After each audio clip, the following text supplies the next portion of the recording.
Well, and you know what was next, Brian, on the show? I hate to say, I'm not going to phrase that this was one of the good things on the show, but this was one of the this was the real thing on the show. And it was, heartbreaking.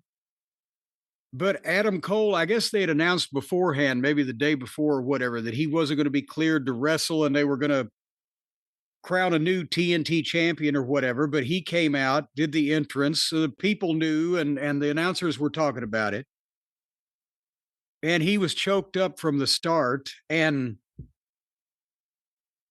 he said, due to health issues, he was going to relinquish the TNT championship and he was going to be gone for a while, was a quote. And another quote was, if this is the end, you're the best fans in the world. And he started crying and the fans got behind him. But as much as I have thought of Adam's talents and verbal skills over the years, this is in no way, I don't think he's a good enough actor to make any kind of an angle out of just a temporary situation. I'm trying to figure out how to say this right. It has to be serious or he wouldn't have been able to be that choked up. And the fans got behind him and got him back into it, and he thanked them a bunch for their support. And Roddy and Kyle came out and hugged him, and then Roddy was crying too. Another example of how no, this is a serious deal. And he got the thank you Adam chants and the one last Adam Cole Bay. But now, again, the typical stooge sources are reporting what's concussion issue. Do we need some? Well, we don't need any clarity on this because his health is his goddamn business. But this is what we've been trying to wrestle with for I don't know how long is what could be wrong with Adam? There has to be something wrong, but what could be wrong with him that has caused him to lose his size and look that unwell? But at the same point, he's still been able to wrestle these when he does wrestle these 20-minute matches or whatever the fuck. And is he passing any kind of medical examination to be able to do that? I asked a lot of questions there. Answer any of them. Well, at a minimum, we know he apparently was concussed again on Collision against Kyle Fletcher. I saw a video that purported to be the moment where he took a clothesline and he landed on his head.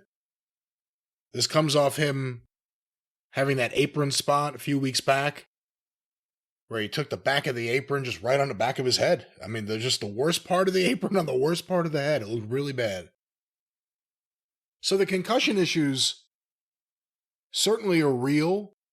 And it's one of those things where once you start having concussions, unfortunately, sometimes if not most of the time, they will happen more frequently going forward. And or with a lesser bar to clear to cause it. So I'm not going to completely dismiss that end of it, but like you said, he doesn't have to answer anyone's questions, but it doesn't mean we don't have questions just about over the last 4 years. What exactly has happened? Well, and that's the thing. I don't even, is it questions or is it concerns? Because I was a big fan of Adams. I'm one of the guys that put him on fucking TV and Ring of Honor when he was 19. And even then, in the ring, he got the physical but the mental aspect of the business selling as a babyface. His work looked good. He was in a lot better physical shape then than he is now, bigger, more, etc. But he could always talk. He had conviction in his voice, and he could deliver a fucking promo and make you believe that he was saying it rather than he was performing it. And in NXT, I thought the group was tremendous. And he had the Shawn Michaels-ish modern day habit of doing too much over and over. But still, what a talent. And when he came in here, again, I think, didn't he debut the night that some other goddamn star Danielson. debuted? Danielson. Yeah. And from the start, the booking was, but he got the thing with MJF. They got it over. And then suddenly everybody starts getting hurt. They're doing the comedy with Roddy and the other guys, who's the devil. It just all went to shit. But since he's been back, he's getting smaller. He's getting frailer. And with concussions, I'm sure you can't go out and, work out in the gym like a beast. But at the same time, I think there's an element of, because he was not lying here. This is all he's ever wanted to do. And I'm thinking that maybe he's been doing it when he shouldn't have been doing it. But I'm thinking also that maybe everybody else or whoever else was in on it, if anybody, shouldn't have been letting him do it, because I'm more worried about him than his bad booking in fucking AEW or whatever. It's not like Tony's going to turn him out in the street if he's. Oh no! No, that's the thing. He pays every goddamn lazy jackleg that fucking signs a contract with him. So certainly, I think it's more important that Adam get visibly and physically well first before he does any more wrestling. I feel so bad for him. I like that kid. And I know it's what he's always wanted to do, and he was doing it well, but goddamn, don't kill yourself, literally. Well, it definitely seemed like a retirement promo, or at least he thought it probably would be. Because if it's just a concussion and you're waiting to get cleared, that's a couple weeks. Well, no, it can be longer. Yeah, well, that's true. That's true. Yeah, but the thing is, this much and going on for this long, they told Edge he'd never wrestle again, and he didn't for 7 years. So Adam is what he was 19 in Ring of Honor. He ain't 35 yet.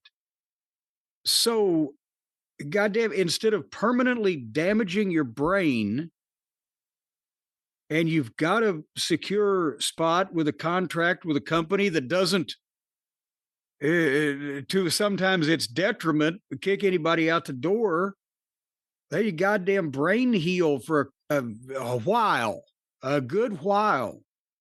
And that doesn't ever mean at 34, nobody can say never. He's 36. 36. Okay. Nobody can say never, but don't do it for a fucking while. And I hate to, but anyway, put it this way. He's working for the right guy.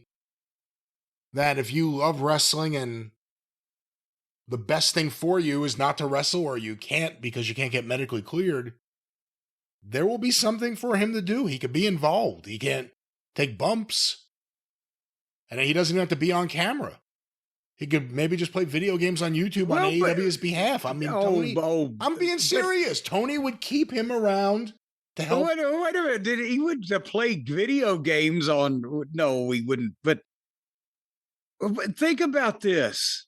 Adam Cole, as well-spoken as he is, as much goodwill as he has with everybody, bring him onto the announce team.